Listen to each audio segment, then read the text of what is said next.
baik. Kali ini kita akan menjelaskan tentang materi cluster random sampling. Ya, sebelum kita mengupas tuntas tentang apa sih itu cluster random sampling, ada baiknya kita harus mengupas dulu apa sih yang dimaksud dengan random sampling tersebut.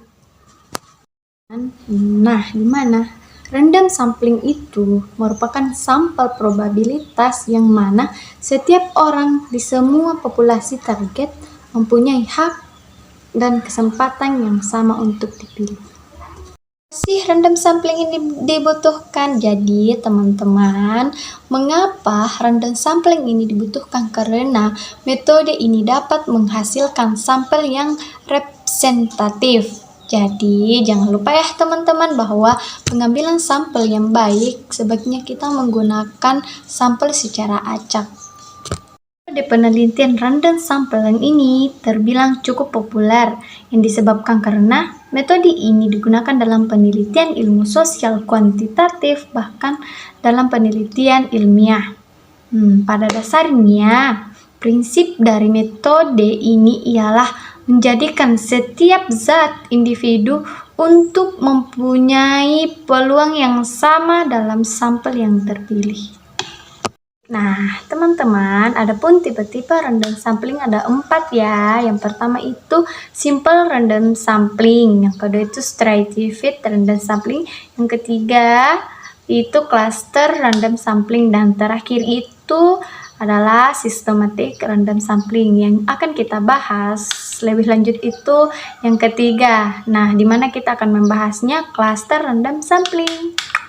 Pengertian cluster random sampling. Jadi pengertian random cluster sampling adalah metode pengambilan sampel yang digunakan dalam statistik dan penelitian.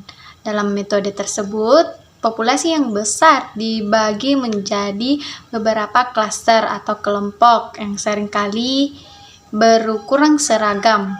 Kemudian, sebagai klaster secara acak dipilih untuk dijadikan sampel.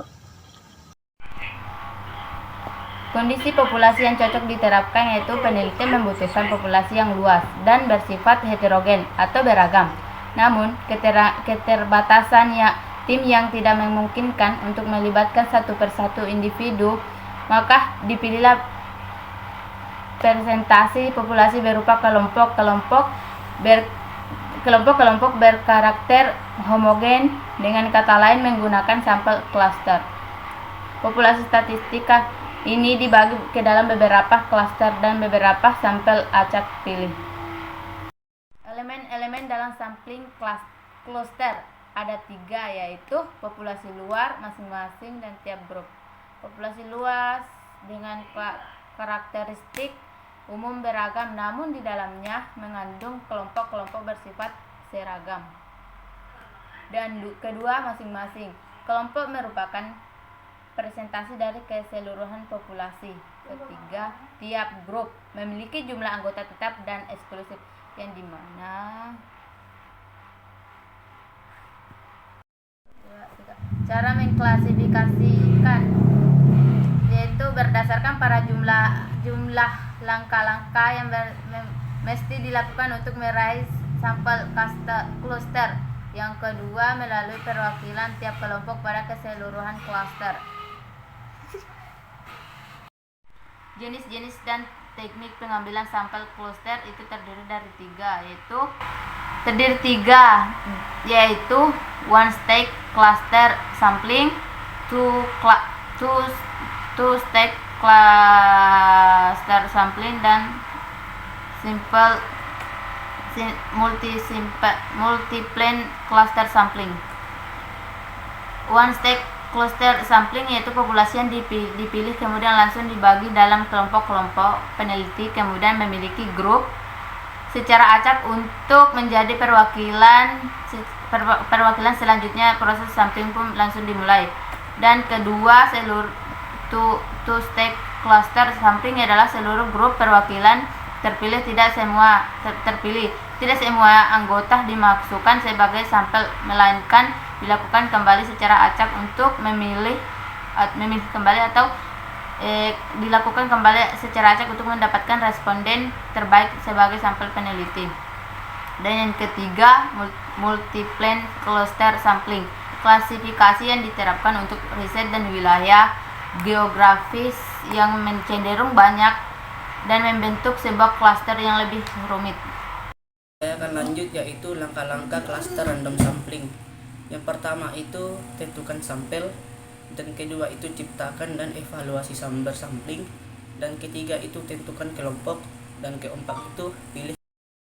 Baik, kita langsung saja contoh ilustrasinya, yaitu saat melakukan penelitian untuk menilai kinerja mahasiswa studi bisnis di Indonesia. Penelitian tidak mungkin melibatkan seluruh mahasiswa di bisnis Indonesia.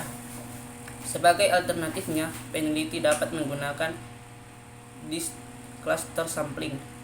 Peneliti dapat mengelompokkan universitas dari masing-masing daerah menjadi satu klaster. Selanjutnya, peneliti memilih beberapa klaster sesuai dengan penelitian yang sedang dilakukan melalui pemilihan sampel secara acak yang sistematik. Nah, ilustrasinya, seorang peneliti ingin membuat survei mengenai performa akademis siswa SMA di Bandung. Ya, penyelesaian itu bisa diambil, yaitu 3.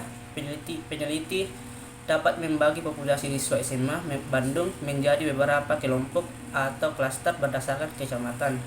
Dan kedua itu kemudian peneliti memilih beberapa klaster sesuai dengan penelitian yang sedang dilakukan melalui pemilihan sampel yang acak yang sistematik.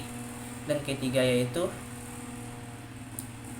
lalu dari beberapa klaster kecamatan yang lelah dipilih secara acak, peneliti dapat memilih untuk memasukkan semua siswa SMA sebagai subjek atau memilih beberapa subjek dari tiap klaster kecamatan melalui random sampling yang sistematis.